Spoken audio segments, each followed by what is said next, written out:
We're going to start with questions for the UConn players. Don? At least coming out of that game, it really feels like watching it. Like you guys left it all on the floor. Is that the way you feel, that you guys left everything you had out there? I mean, yeah, for sure. I mean, we were playing to get to the championship game tonight, so we had no other option but to leave everything out there. And I feel like we did that, and we just came up short. Dave? No. Tyrese, as badly as you guys wanted this game, wanted this tournament, is it incumbent upon you and maybe some of the other veteran players to kind of get past this loss and, you know, focus on next week and the things you can still do this season next week? Yeah, you definitely got to look and see in the different areas where we didn't capitalize. You know, going into the tournament, we're going to play a lot of teams of that caliber. In order for us to go deep, we're going to have to try to kind of win those games. So, I mean, we can't let this break us right here. We just got to learn from it, see what we can do better so we can make a great run in March. Gavin here on the left. Tyrese, you guys out-rebounded them, and as you said, your effort was good. What do you think prevented you from winning today? Just capitalize on the opportunities we need to. I mean, that team's not a team that makes a lot of mistakes. So when we get the opportunities off their mistakes and things like that, we got to be able to convert. And I feel like we didn't do that to our best of our ability tonight. So, but we rarely lose when we out-rebound teams. So, I mean, we stuck to our identity tonight. We did the things we had to do. We just came up short. In the middle, Mike. For Adama, how would you just assess how these two games went for you and what you learned from this whole experience? Yeah, like today, we have to win these games to play the final game tonight, so we cannot show. And I think I did a lot of mistakes on that game, yesterday game, today game. We're gonna go back to watch it film, and I think I did a lot of mistakes that I need to fix it. Going to match my next tournament. Yeah. We're going to do two more right here in the middle. Adama, could you just talk about Tyrese a little bit? You know, he had 19 points for you guys tonight. What does he mean to you guys?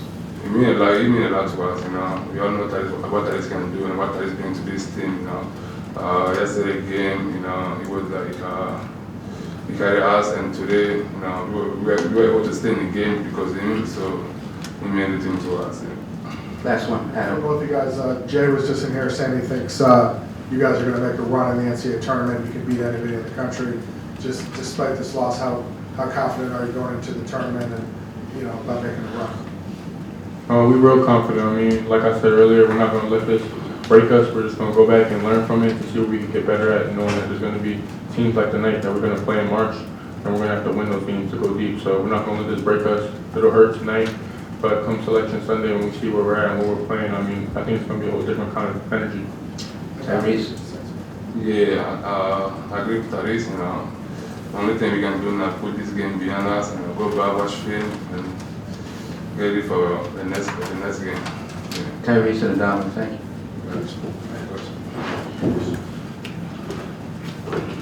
Yeah, I mean, for me, you know, I would say this, you know, if you had said to me just going into the game that we would hold Gillespie to five, you know, on only 5 shot attempts, you know, more to 6 points, you know, on 3 for 9 shooting, and Daniels is 2 for 10.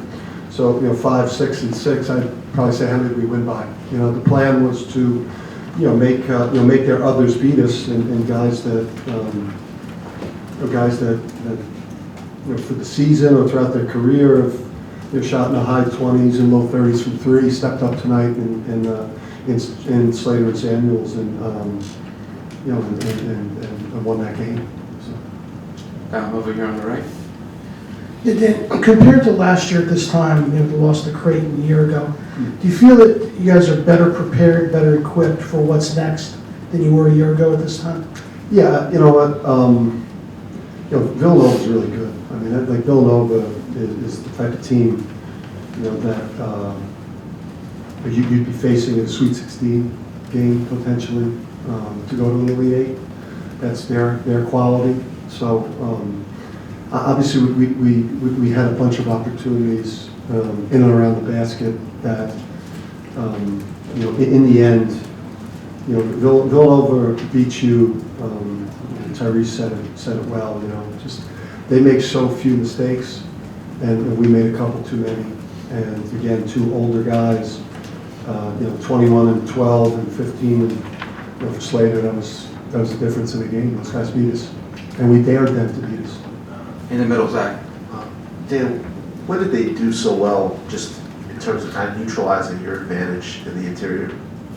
Yeah, I mean, Zach, if you watch the game, the ball, got in there, pretty good. We missed some opportunities there around the basket. They're obviously an excellent defensive team, so usually excellent defensive teams make it hard on you. But Villanova usually makes it really, really hard for the teams they play against because they're just an excellent defensive team with switching and how hard they work to front the post once they switch. And just being in the gaps, they don't make a lot of mistakes. Did they make any different? Did they do anything different against Adama than the last time? No, I think Adama probably wishes he had a couple of those back. Particularly at the beginning of the second half, there was a chance for him to really take over, and unfortunately, just a couple of those spun out. But I'll take that all day long with him because he's carried us. What he's done for the program the last 2 years has been substantial. Two more. Coach Hurley, it looked like you guys came out in the zone for the last stretch there. What was the rationale on that, and how do you think you guys executed that? Yeah, I mean, we've done that at times. Listen. The two back-breaking plays defensively for us were, Longino's, midi fadeaway as the shot clock was running down, and then, the late switch roll, to beat the shot clock with Dixon. So, just something, just to try to, they're so good against pressure, like full court diamond, that they just slice and dice you. So, the 1-3-1 3/4 court was something we were kind of saving, for some point in the second half, and it created opportunities for us to get a chance. Obviously, a chance, down 3 to get that defensive rebound now. Yeah. Dan, you've come so close in 2 straight semifinals now. Is there anything you can pinpoint that you need to do to get over that hump, or is it just a matter of execution? Yeah, I just think, first of all, it's hard to do. I mean, I don't know, 2004, 2005 was the last time UConn was back-to-back Big East semifinals. So what this group has accomplished in 2 years in this tournament is very hard to do. It's deflating. This got to set lofty goals and really high standards. And this team wanted a regular season championship and wanted a Big East Conference championship. We didn't get either, but we strived for them. I think in an honorable way. And this team has had a very, very good year. And nothing to be ashamed about here. It's gonna hurt like shit until probably until Sunday morning, and we start thinking about the selection show. But this is a formidable team. Villanova is outstanding. They're very, very hard to beat. And again, that's the type of team that we'll face if we're fortunate enough to advance in the NCAA tournament. That's the type of team that you're probably playing in a Sweet 16. So, and we were right there. Last one, Mike. Dan, generally, I'm wondering, what do you think is the next step for Adama? And specifically, with him, do you think he had a few opportunities to finish today if he went up with power for a dunk instead of finesse? Yeah, I don't want to micromanage a guy that was like the Kareem Abdul-Jabbar, top 5 centers in the country, first team all conference. This guy has carried us in large part. We would be nowhere near where we are without Adama Sanogo, coming into our program. Since he's been here, the whole program has changed. And he's still a young player. I mean, this guy's a sophomore, and he's a special player, and he's just got to kind of put this behind him and get ready for the NCAA tournament. But this guy's carried us the whole year and has had incredible accolades. Dan, thank you. Charles, I'll meet you out front.